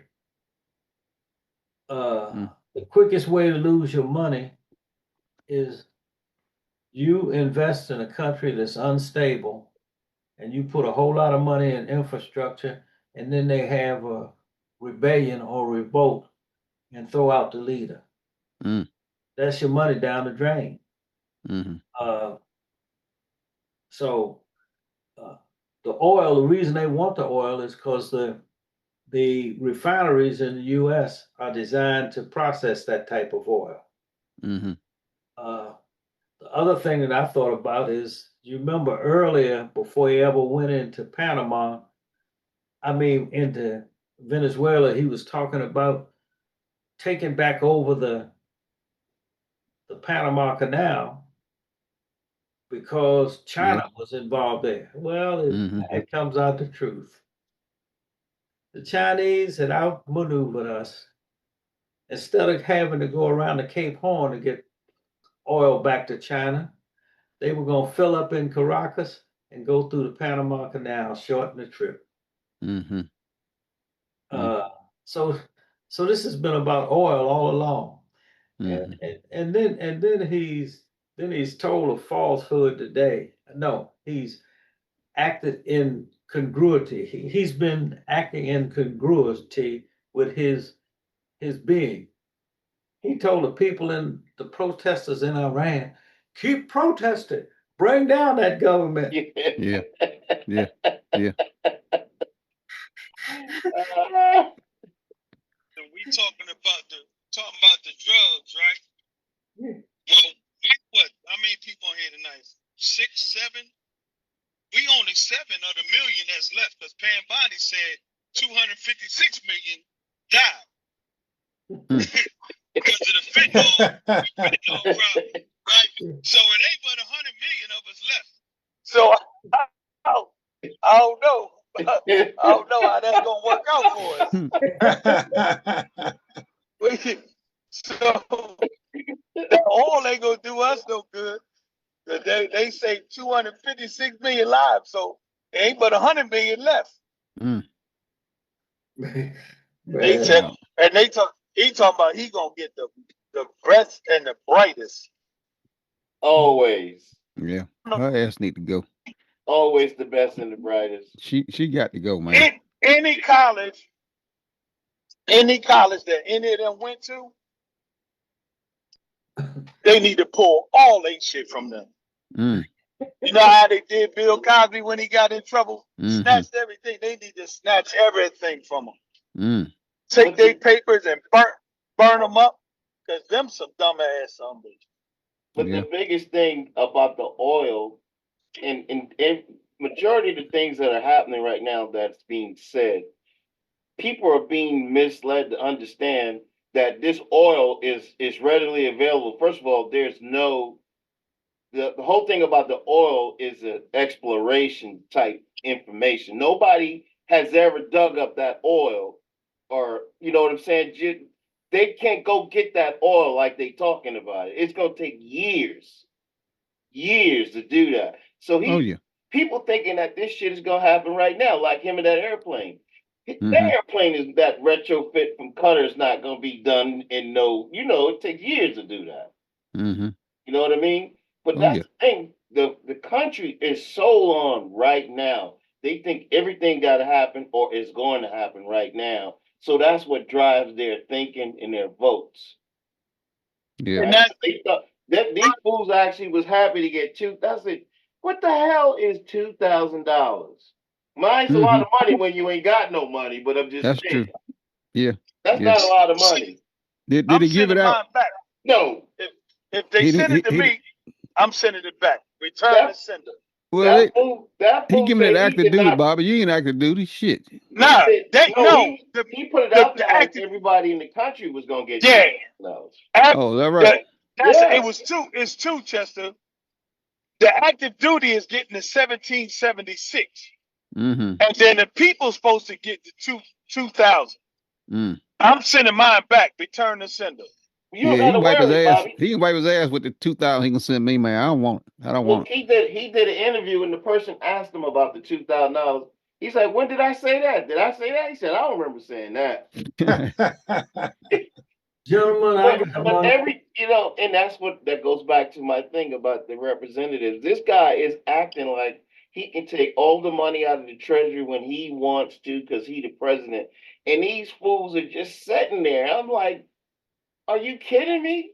And Mm. every time they ask him where the money goes, oh, it's private funded. I mean, how many times he got to lie to you about money before you understand that he's lying to you about money? Mm. You see the Jerome Powell, and y'all see the little infomercial Jerome Powell put out. Mm-mm. I think he's gonna be the one to take Trump down. Mm. Well, gentlemen, we better be careful because all you retirees raise your hand. Mm-hmm. Pete Yeah. Hegseth gonna call y'all back to active duty. Yeah. That's right. At a lower rate. Yeah. Yeah. That's Yeah. crazy. Pete running this shit like he playing a damn Xbox game or something, man. PlayStation 5 and all this bombing damn boats and all this shit. I don't That's get it, in man. between drinks. Yeah. Man, Yeah. Yep. Well, Look, guy, we hour and 45 minutes. Y'all know 2 hours all I can give. So we're gonna start wrapping it up. I'm so glad you guys showed up, but we're gonna start wrapping it up. But Bobby Jones, Ben, you drive. How far are you from home, man? We can't hear you, Mac. I'm gonna let you go ahead and kick it off, Mac. Well, Get your last bite of this apple, man. But take your time. Ain't well, no rush. hey, you know, not much has changed for me since the last time we met. Mm-hmm. You know, I shouldn't be surprised at the shit that goes on, but it never ceases to amaze me. I mean, to think that we're gonna go and take Greenland just because, I mean, that's crazy, man. That is absolutely crazy. I mean, and as far as I know, they are, well, they're part of NATO. They're our friends. So why do we need to take them? I Right. don't get it. Uh, Yeah. I just don't get it. And I guess next we're gonna take Cuba, and like you say, he declared himself president of Venezuela. So hey, before long, there will be only one America, and we'll be the big America. The whole planet. No, South America would be part of the United States of America. So Mm-hmm. I don't know. Mm. So hey, I'm just I'm glad I'm past it, but I feel for my kids and my grandkids. Yeah. I mean, look where you come from, Mac. You and I down there, down here, well, you up north now, but where we come up down in North Carolina, man, back in the damn, well, me in the '60s, with all of that, the white and the colored signs and Oh segregation and all that shit, man, and you know, thought we were making some progress, and then this shit with Donald yeah. Trump. Well, hello, Ed. You know I went to a segregated school. Right. That's what I'm You saying. know, Yeah. I don't know. And up until I went in the military, I thought all white folks were rich. Mm-hmm. Yeah. It was just Mm. Yeah. I thought it was all the black folks that didn't have anything. Then you come find out they got white folks that are poorer than black folks. Mm-hmm. but it's Yeah. very Yeah. poor. Mm-hmm. Yeah. Yeah. Oh well, we just keep on trucking. Keep trucking, man. Mhm. Bobby Jones. Oh, I mean, were you done, Matt? yeah, I'm done, bro. Bobby? I don't know what the hell Bobby Jones. Look like he in a damn. Look like he in a space capsule or some he, shit, he, man. he, he's driving. Yeah, I know, but damn, Bobby, we can't hear you, man. Come on, Ron. What you got, man? Ron Price. Yeah, Yeah, man. I Come on, think Dr. get your last turn in, man. Take your time with it. Man, I just think that you know, because of our ages, we've seen this movie before, and we know pretty much how it's going to end. It's going to end within the next couple of years because I'm a firm believer until I see it and it happens, I don't buy into the bullshit. And two, um, this guy uses words like indefinite. I was like, ain't no president gonna make something indefinite because you can't make the next guy go along with the hell your crazy ideas were if he doesn't want to. But I just think it's an embarrassment for us around the world because we look like fools. We look like absolute fools. We look worse than the Brits did when they found out what Brexit meant. Mm, You know what I'm mm, saying? They all voted for breakfast till they found out what the hell it meant. They're like, no, we need to do another vote. They're like, ain't no another damn vote. Too late. The money was, it just economy, scales of economy, all of that were factors, and they never took that into consideration when they voted for that. So we voted for a guy that's turning the country upside down, and people taking sides about this and that and this and that. I'm saying to myself, I'm like, fool, you go through the same shit I go through every day. It's just that the only difference is the color of the skin. But the things that they're finding out, we already knew. We've always been schooled on how to navigate through law enforcement and things like that. You know what I'm saying? So a lot of things that are happening now is the shoes on the other foot. Yeah, that's They're true. experiencing shit we have experienced our whole lives. Right. Now it's happening to them. Mm-hmm. Well, they didn't have to shoot her in the head. I was like, you know how many goddamn brothers they done shot Oh yeah. for nothing? Right. We watched him choke a guy on the sidewalk to death because he was selling cigarettes. Ain't that something? Yeah. Yeah. And the cop was gonna get away with it till somebody with some damn sense stepped in and said, "No, we can't allow this to happen." Mm-hmm. They Yeah. killed the boy in Florida. Talking about I fear for my life. They Mm-hmm. shot the boy. The kid in St. Louis. Now one of those white lady that got killed. Now this is horrible. Mm-hmm. But when the brothers was marching in St. Louis, they came out there with all the riot gear and the tanks and all of that. So now the shoe is on the other foot. Mm-hmm. Now you know what I've been going through. Welcome to the party. Yeah. And Well. don't be something that they don't like gay. I always tell people of a different color, especially folks and our folks. They be talking about, oh, he's gay, she's gay, I don't like this. I said, let me tell you something. The the CEO of Apple has a husband. You gonna get rid of your watch and your iPhone? When you turning that in? Mm-hmm. You hate him so much. Why you got? You know what I'm saying? That's my burn, man. I'm gonna shut up. Okay. Mr. Morris, get your last bite in, man. Yeah. Like I said, take as So, much time as you want. so to jump in with this, Ron just said, I was just thinking, Minneapolis, and we all sit there and watch on TV how they slowly killed George Floyd. Mm. And that's been on my mind lately. I'm like, are you kidding me? But the cop is in jail. Mm-hmm. None of the ICE folks are going to jail. Oh, Mm-mm. Not yet. You think? Do Well, you think? Do you think we'll get there Oh with them yeah. going to jail? Oh yeah. Oh I, yeah. yeah. I'm hoping. Mm-hmm.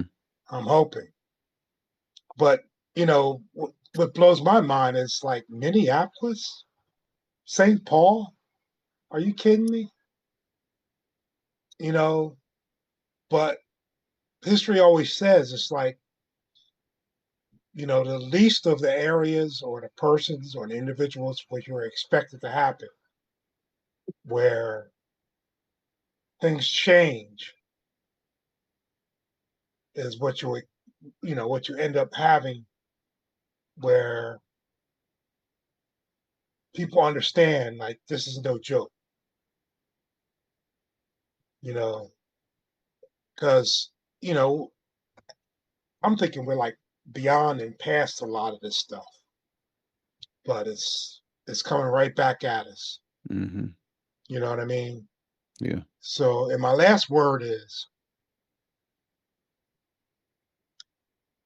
I'm the only male in the house. So I'm packing. Mm-hmm.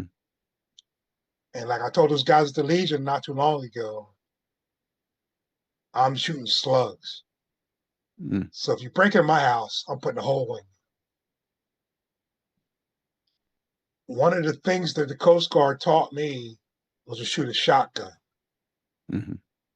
And that's what I go with. Mm-hmm. And that's what I got. So they're coming through the doors. I'm going to tell them, if you come through the door, that's where my boundary is. Mm-hmm. I'm putting a hole through you. I don't care if it goes through the wall or not. But I'm a pretty good shot at the shotgun. Yeah. And I'm pumping. And Yeah. I got 2 tactical vests where I'm packing. Mm-hmm. So if they come in, they're done. Yeah.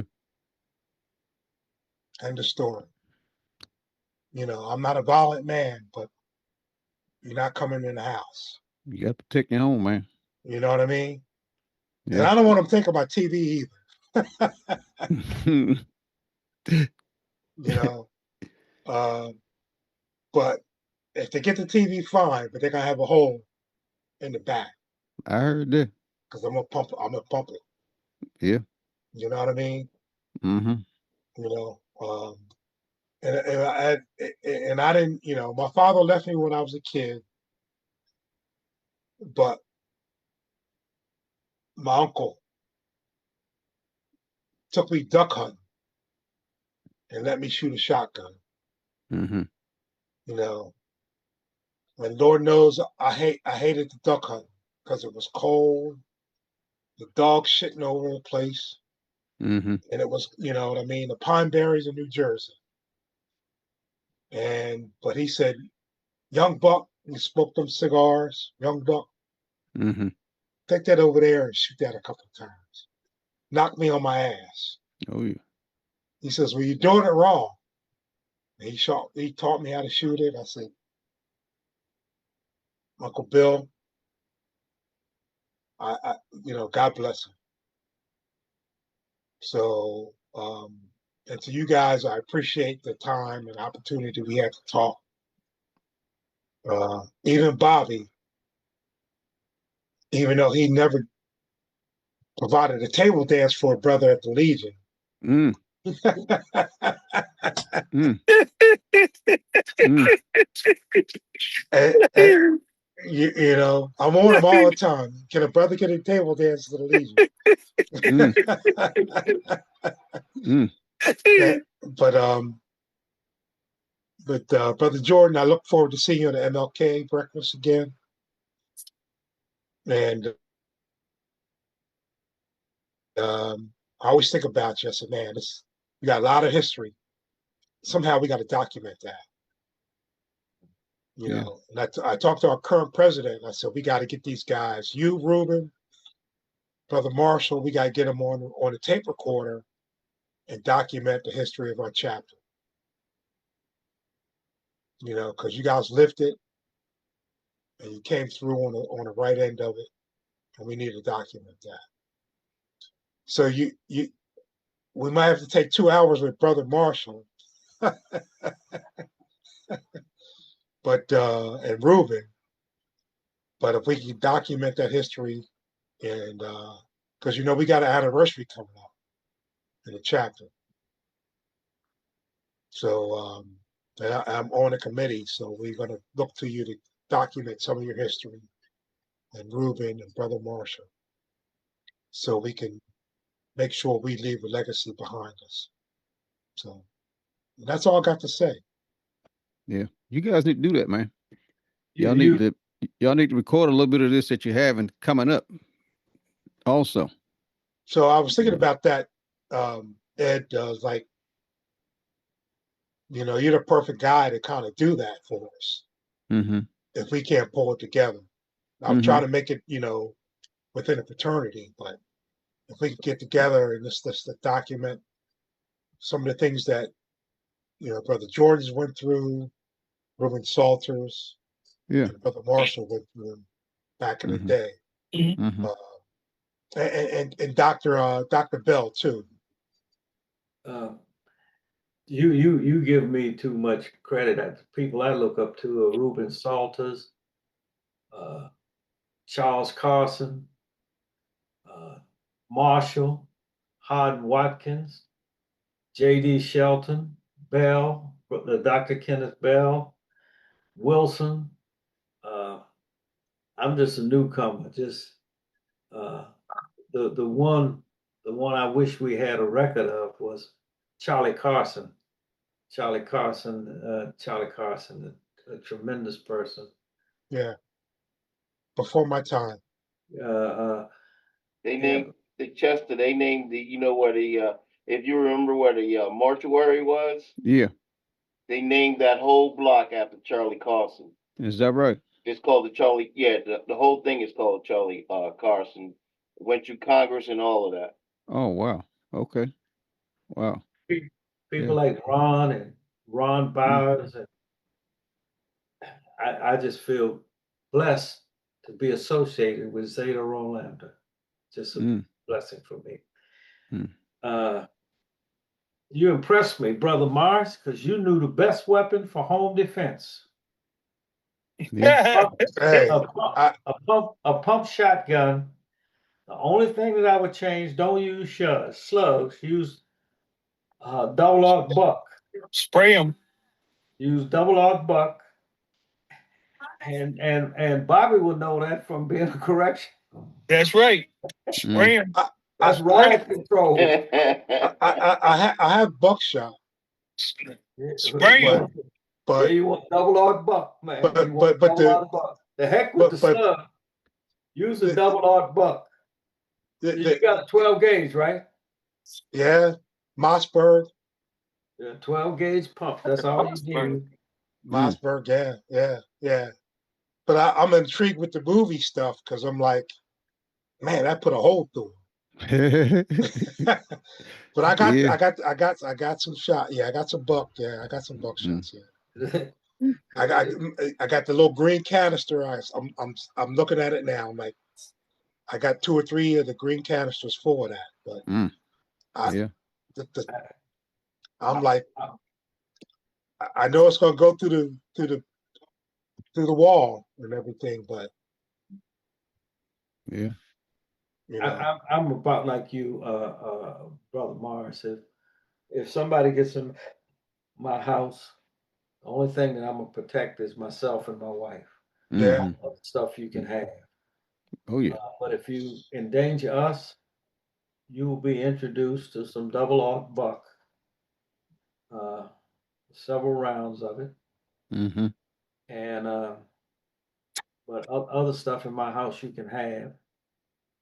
On Mm. the road is a little different though. Uh, my big concern is that uh, in our community, and I'm thinking about the black community now. In the black community, how do you protect yourself against Gestapo? Because these ICE people are snatching U.S. Right. citizens. They're snatching U.S. citizens. And we said a long time ago, after Springfield, Ohio, that I thought he was Haitian. He didn't look like an American. Chester, you don't look like an American. Mm-hmm. Ron, we're getting you because you claim you were natural born. We got to check your papers. And we're going to detain you until we can verify your papers. And they never verify. Mm. Your My birth family don't see certificate say I'm a Negro boy. Mm. I wish they would, man. I think about that.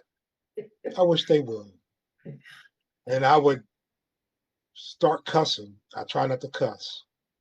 Mm. I said, but I was born 3.5 blocks away from the Cradle of Liberty, Pennsylvania Hospital, Independence Mall is 3.5 blocks down the street from there.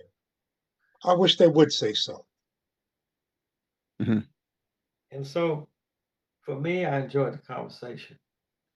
I think we have to uh, really concern ourselves with acting rather than talking. And it doesn't have to be big acts. Some kind of way, take some action in your community.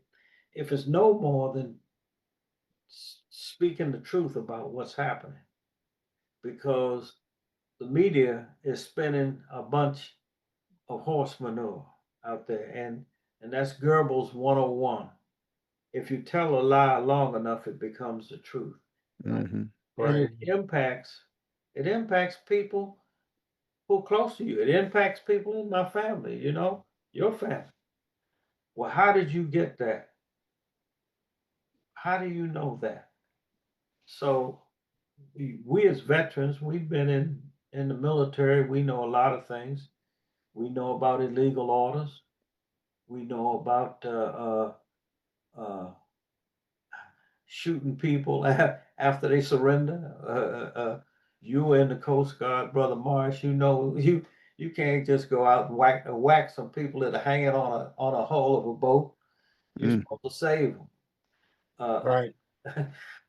And and and and and the people in law enforcement know that uh, I can't put myself in a position so it looks like I'm in danger, just so I can kill somebody. Mm-hmm. So I mean, these are the things that are happening, and then to see uh, the continuance of that, and to see these guys running around with masks on their face, talking about their law enforcement. These are vigilantes. In the cowboy days, they would have been called vigilantes, running around with a hood over their face. Mm-hmm. Remember Django Unchained? Mm-hmm. Yeah. Who made these masks? Yeah. but but we, if That's if the you best scene in that movie. if you are enforcing the law legally, why do you need to hide your face? Right. If I'm acting in accordance with the law, and to detain and arrest people without a warrant for them on the suspicion, I suspect, Chester, that you're not an American because your accent doesn't sound like it's American. Mm. And I don't care what these papers say. We're holding you, Chester, until we can verify these papers. Lock him up. Mm-hmm. And then they don't allow Representative Mac Lynch of Connecticut, to visit a detention center because they don't want people to see the inhumane conditions that people are living in there, because then they'll recognize that these detention centers have been contracted out to their buddies, so their buddies can make money off of holding Chester, Chester, a good U.S. citizen, in detention while they verify that his papers are accurate. Mm. 6 months later, uh, Mrs. Edgerton, who had to go to the doctor, couldn't go to the doctor about a month about her back, and she's having more problems in her back than she would have had if she was able to go to the doctor. Mm-hmm. Chester gets out, and some stuff is broke down. The bills couldn't be paid. Chester's in trouble, and all they say to Chester is, "Well, the Iceman was doing his duty, Mm-hmm. and he has, what do they call that, immunity?" Immunity. But Bobby knows it. What do they have? Uh, Immunity, some kind of immunity. Man, if we don't speak out against this and look at, Qualified immunity. yeah, there you go. If we don't speak out against this stuff and look at it for what it's really doing,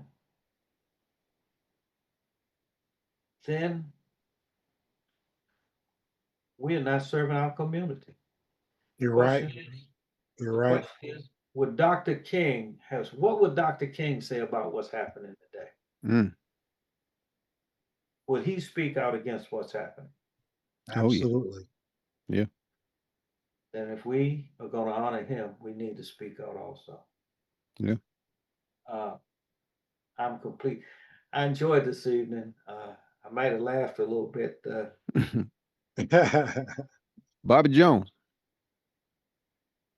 Bobby, you there? Yeah, I'm here. You go ahead, man. I'm gonna let you get. Bill normally get the last word, but he got ahead of you. But go ahead. It's all right, man. Listen, as usual, I enjoy. I know y'all can't see me tonight, but listen, I always enjoy it. This only time. I mean, I spit my stuff all the time, but I really get to spit it with some brothers that I can deal with and hear other sides. And I heard Brother Jordan talk about um giving that little bit. Y'all might hear about me getting kicked out of school because I show give it to them kids and I tell them don't believe the shit you hear. Mm-hmm. I mean, right down to I said y'all hear about America talking about the gas is this high and the gas is that high. Oh, oh, oh, oh, oh. So and I tell them look up gas prices around the world. You got that thing right in front of you. Mm-hmm. Japan paying $14 a gallon. I said, and gas is gas. I said, don't believe what these people are telling you. We talk about, restaurants and everything. We talk about it all because I want them to be able to think for themselves.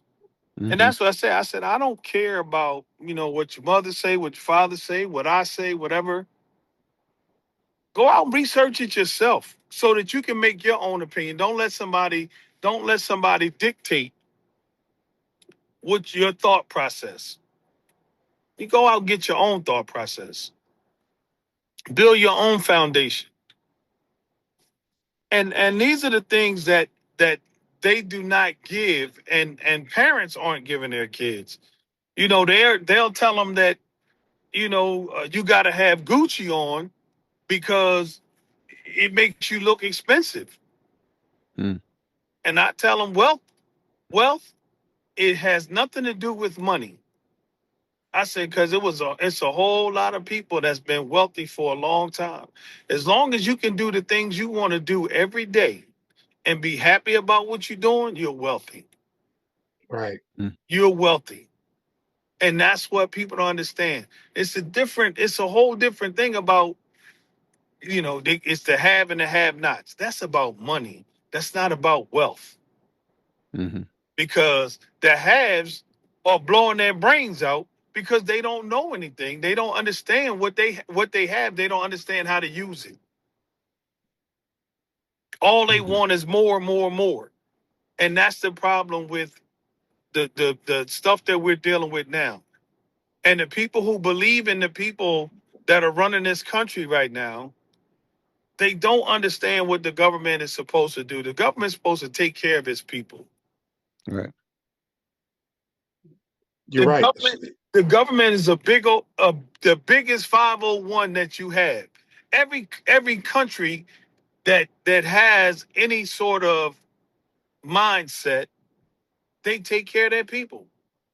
We talk about always talk about the healthcare thing. There's countries you go to the doctor, you ain't got to leave a dime because it's already paid for. Mm-hmm. Here it's about making money. Mm-hmm. It's greed. It has nothing to do with somebody staying healthy, somebody being healthy. How am I going to pay for health insurance? And then you tell me I can't get a Band-Aid because it's not in the contract. Mm. That's part of health. If I need a Band-Aid because I'm bleeding, that's a health issue. But I can't get it because it's not in my contract. No, that's not how it works. And this is the thing when I talk about the big head dude, I ain't gonna cuss this time. These are the things that they should be fighting for. I'm not talking about fight for me because I should have something. I'm talking about fight for the masses because these are things that are supposed to be going on and things that are supposed to be done for the masses. And if that never happens, it doesn't matter who does what and how they do it. If we don't get people fighting for the masses, it's never going to change. Martin Mm-hmm. didn't fight for black people. He fought for right. He fought for the masses and what they were supposed to have and what they Mm-hmm. should have and what we should be doing for them. He didn't put color on it. he put it in perspective that black people should be getting the same things that other people get, but he didn't put a color on what he was doing.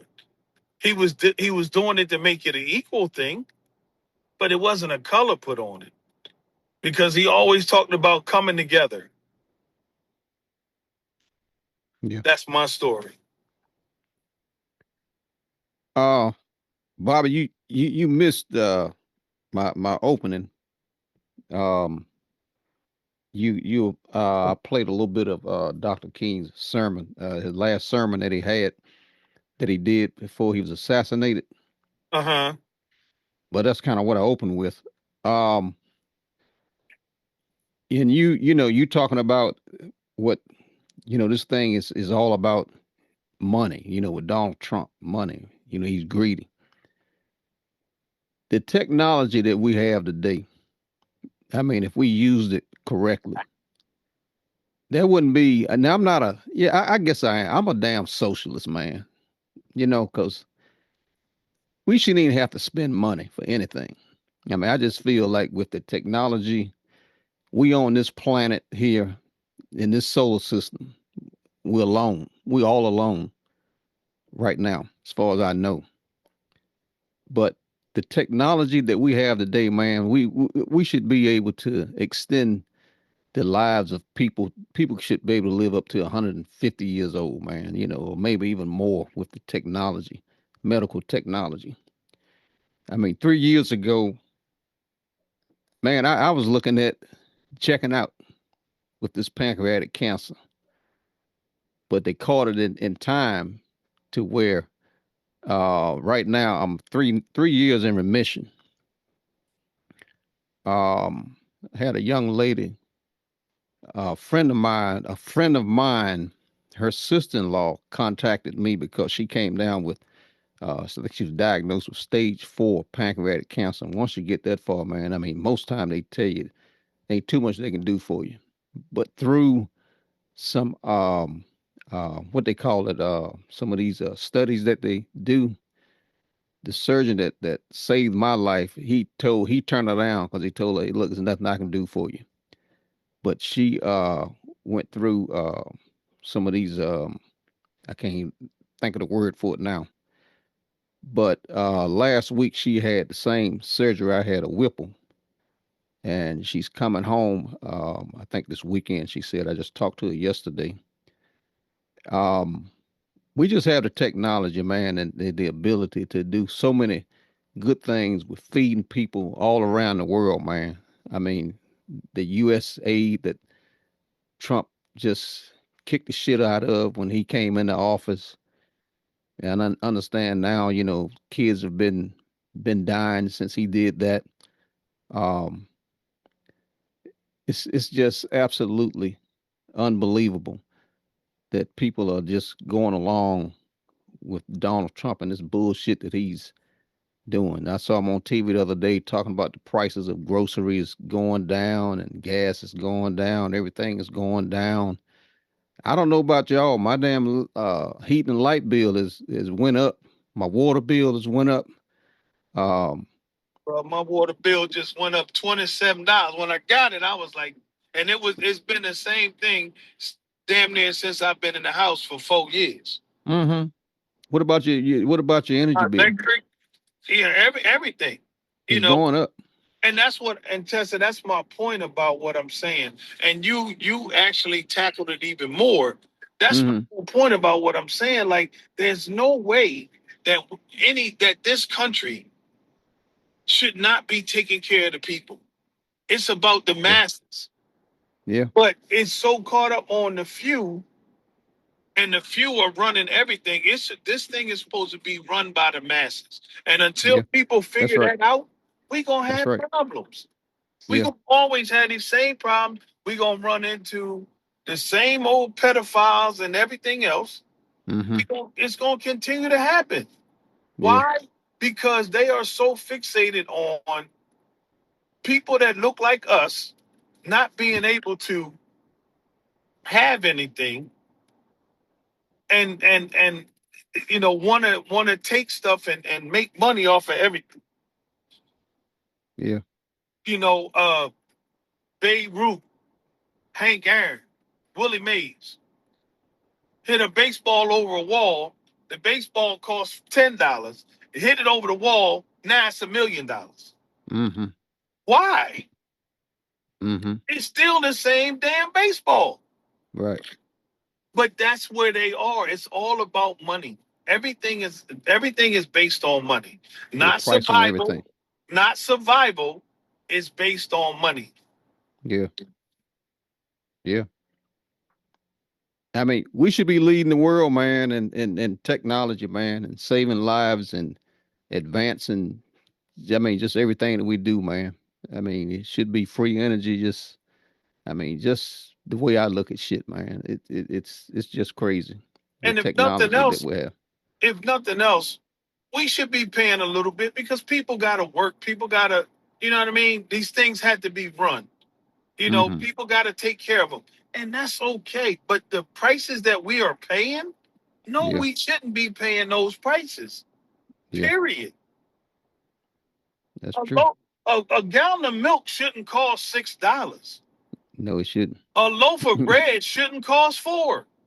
Mm-mm. Yeah. But I mean, that's when a loaf of bread costs 10 cents, the same people were eating.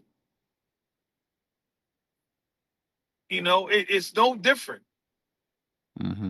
It's just that they turned it into everything's turned into a moneymaker. Yeah. It's a crazy world, man. But Chester, what you said about the medical studies and how those studies drive technology, a classic example of that is back in the early 80s when Magic Johnson said he had AIDS, right? Right. He had the Right. means to go into those medical studies, buy all the medication that they had been using in the petri dish and all of that. And look Mm-hmm. at now, 40 years later, remember how many people died in the early 80s from AIDS because they didn't want to call it what it was or they didn't know. And then Mm-hmm. it was so expensive to get treatment that people just died. Yeah. You know, here it is. Magic is still around 40 years later, Yeah. healthy, Pic- wealthy.